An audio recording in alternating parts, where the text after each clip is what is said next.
privilege. Choose your view.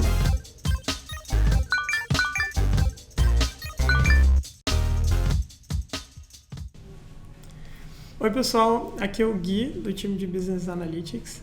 E eu sou a Raquel, também do time de Business Analytics. E hoje a gente está aqui para contar algumas dicas aí sobre como criar um dashboard.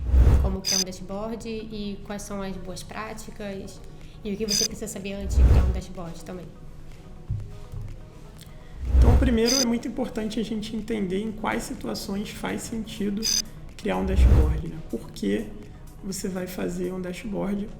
E o primeiro motivo é para acompanhar objetivos, né? Então, você define ali no início do ano ou do trimestre os OKRs, os objetivos da área, as metas, e o dashboard vai te ajudar a acompanhar o quanto esse objetivo está sendo atingido e as métricas que são relacionadas ao atingimento desse objetivo. Em segundo lugar, quando você precisa tomar uma decisão e você já tem ali claramente na sua cabeça qual tipo de decisão você vai tomar, o dashboard vai te ajudar a fazer as escolhas ali ligadas a essa decisão.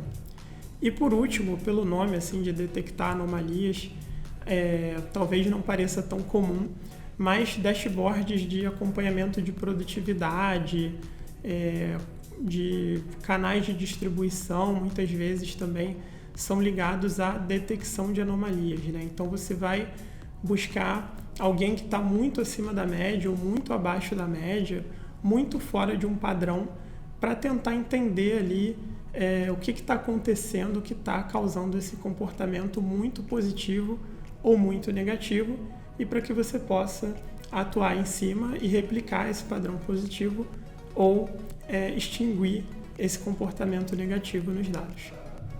Uma coisa que a gente conversou bastante, eu e o Gui, foi... Nós temos um dashboard. O dashboard é uma forma de você visualizar esses dados para poder tomar decisões de forma completamente visual. Então, se é algo visual, como que se deixa isso bonito, como se isso perfeito e de fácil entendimento, né? Então, existe uma vertente dentro de ciência de dados que é chamada de visualização de dados. Então, é basicamente a arte de você colocar esses dados de forma visual e de fácil entendimento. É a representação desses dados, seja através de gráficos, esquemas, desenhos, formas.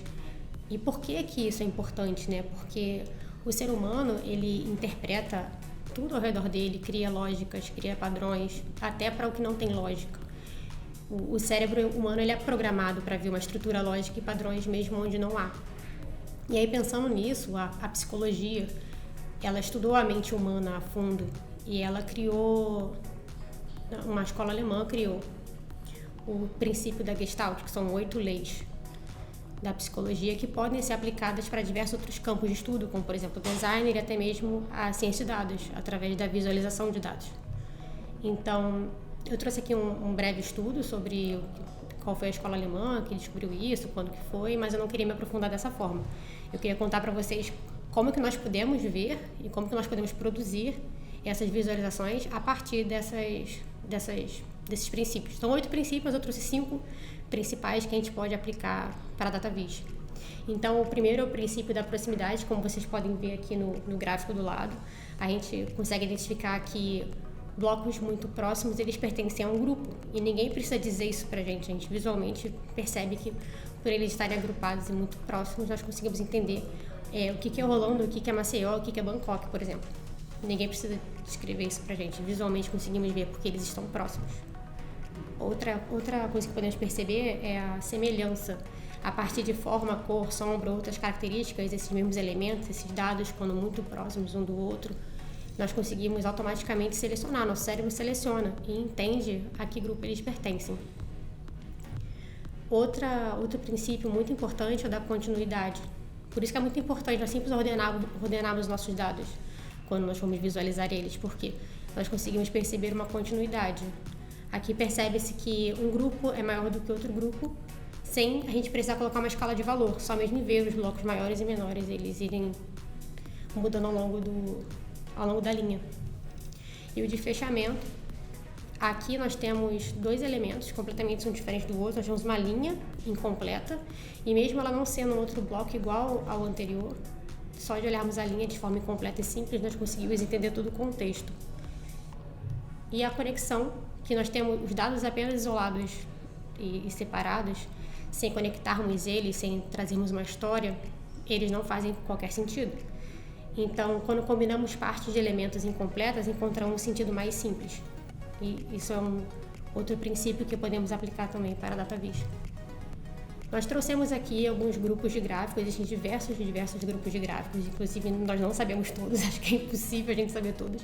Inclusive, pessoas criaram catálogos online que vocês podem fuçar na internet, tipos de grupos de gráficos que existem. Nós trouxemos alguns.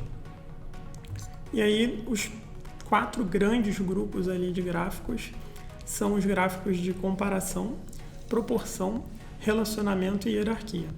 Começando com os de comparação, a gente trouxe aí alguns exemplos que existem de gráficos de comparação. Eles servem, todos eles, para comparar diferentes agrupamentos dentro ali das definições da sua métrica, né? Então, você pode ter aqui no URB, por exemplo, vendas por país, e aí talvez seja legal usar um gráfico de barras.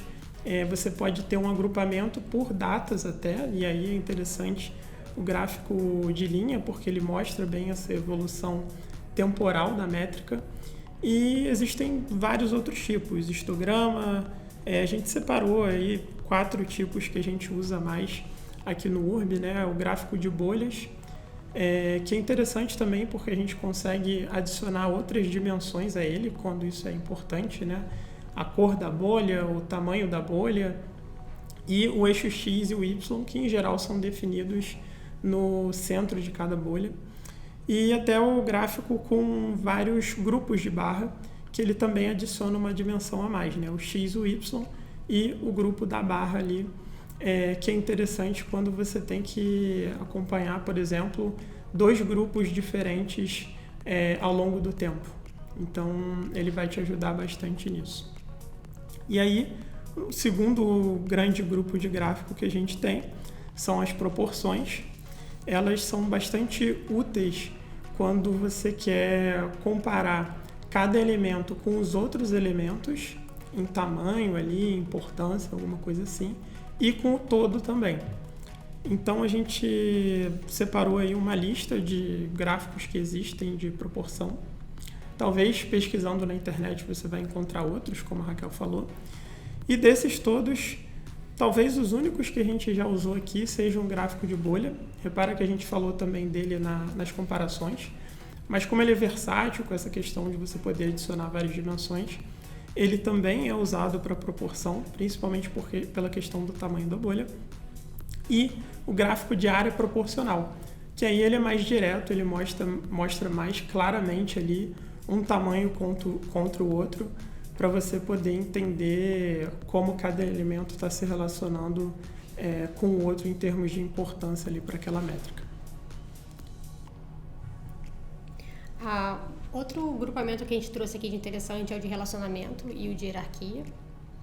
De relacionamento porque são dados se relacionando com outros dados. Existem, como nós falamos anteriormente, milhares de gráficos, inclusive alguns você tem que estudar como utilizar, você tem que ver a documentação dele, como ele utiliza, que alguns são mais complexos. E desses que nós trouxemos aqui, porque você vai conseguir ver no mercado mais vezes, ou até mesmo aqui dentro, nós não usamos com frequência, mas você consegue ver a utilização aqui dentro do URB, é o HeatMap, que é um mapa de calor, então ele utiliza de cores para mostrar a temperatura do número, né? Ou seja, números muito altos vão ter normalmente cores mais fortes, números mais baixos, cores mais fracas. E é através das cores que ele orienta pra gente para onde vai a nossa análise. O gráfico de hierarquia, como o próprio nome já diz, é um gráfico que vai trazer uma hierarquia pra gente, uma leitura de hierarquia. Tem aqui dentro, que a gente mais utiliza, é o mapa de árvore, que ele basicamente são retângulos, que conforme temos mais números, uma quantidade maior o tamanho do retângulo, e eles ficam agrupados em camadas, e essas camadas mostram uma hierarquia. Ele é o que mais utilizamos aqui dentro desse de hierarquia, mas não é tão utilizado quanto o de comparação e de proporção que o Gui falou lá na frente. mas que são duas hierarquias são os que você vai encontrar de forma mais comum, tanto dentro do Ruby quanto no mercado. Legal. E agora a gente queria passar para vocês algumas dicas rápidas que vão te ajudar também aí a deixar o seu dashboard eficaz para atingir qualquer um daqueles 3 objetivos que a gente citou lá atrás, de acompanhar atingimento de objetivo, detectar anomalia ou tomar uma decisão. Então, perguntas primeiro, gráfico depois, né? Antes de você começar a traçar os gráficos do seu dashboard, que hoje em dia a gente aqui no Urb usa o Metabase, mas no mercado existem várias outras soluções que torna super fácil você criar o seu dashboard, né? Mas antes de começar, se pergunta para quem você está fazendo aquele dashboard, quais perguntas de negócio você quer responder, e assim você vai ter uma noção mais clara do que vale a pena mesmo colocar ali. Qualquer gráfico a mais que você está colocando só vai poluir e gerar mais confusão e não ajudar realmente a responder o que interessa. E a segunda dica também é muito sobre isso, né? Vamos evitar gráficos redundantes ou até gráficos que são super interessantes, que vale a pena, talvez, numa exploração inicial dos dados você fazer, mas não deixar ali no dashboard, né? O dashboard é para um acompanhamento ali com uma certa frequência, então é legal manter o dashboard enxuto, com até uns 12 gráficos, uns 5 filtros também, para não causar muita poluição visual, e manter só o essencial realmente. Além disso, às vezes a gente quer acrescentar muita informação num gráfico só, a ponto de que ele fica extremamente complicado de ler e entender, e não vale a pena. É mais fácil você quebrar em 2 ou 3 gráficos muito simples de ler, do que tentar juntar tudo num lugar só. E para o usuário vai ficar bem mais fácil de tomar decisão. Então, é isso que importa, e não o quanto você está tentando deixar o seu gráfico denso de informações. Talvez a dica mais importante dessas 7 aí seja você começar do geral para o específico, né? Então, por exemplo, se você vai criar um dashboard de produtividade do seu time, que é para detectar anomalias, começa de repente com a média de produtividade do time, o mínimo e o máximo, que já vai te dar uma noção bem básica, bem geral dessas anomalias, e depois sim você parte para um gráfico de dispersão, que aí vai mostrar membro por membro do time como cada um está performando, e assim você, para quem está lendo, né, fica muito mais fácil, porque a pessoa já ganha uma noção muito rápida do que está acontecendo como um todo, e depois ela consegue se aprofundar ali na análise dentro da leitura do dashboard. Os títulos, é muito importante que eles sejam autoexplicativos para quem está lendo. Então, aqui no time de Data and Analytics, por exemplo, a gente tem os nossos nomes de campos, os nossos padrões, mas quando a gente vai fazer um dashboard para um usuário de alguma área diferente do Urb, a gente procura muito adaptar o nosso vocabulário para o vocabulário de quem está lendo. Porque às vezes o nosso padrão de nomenclatura é muito complicado para quem está lendo, porque as pessoas não estão acostumadas com aquilo ali, né? Então você adaptar a linguagem é bem legal e faz uma diferença enorme, apesar de parecer ser algo simples, né? Padronização de cores é a questão que a Raquel já falou, né? Do princípio da semelhança lá da Gestalt. E isso se aplica, por exemplo, quando você vai fazer um dashboard sobre segmentos de clientes. É muito legal se o segmento A lá, que estava com a cor vermelha no primeiro gráfico, é muito legal que ele siga com a cor vermelha do início ao fim do dashboard.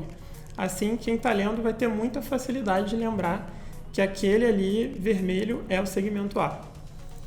Além disso, é legal a gente se atentar ao que o nosso olho está acostumado também, né? Cor vermelha, em geral, para dados negativos e verde para dados mais positivos. Principalmente quando você tem uma métrica nova, mais complexa, fica às vezes difícil de entender se é bom o número para cima ou para baixo, né? E aí essas cores vão ajudar também nosso olho a ler mais rápido o dashboard e entender tudo.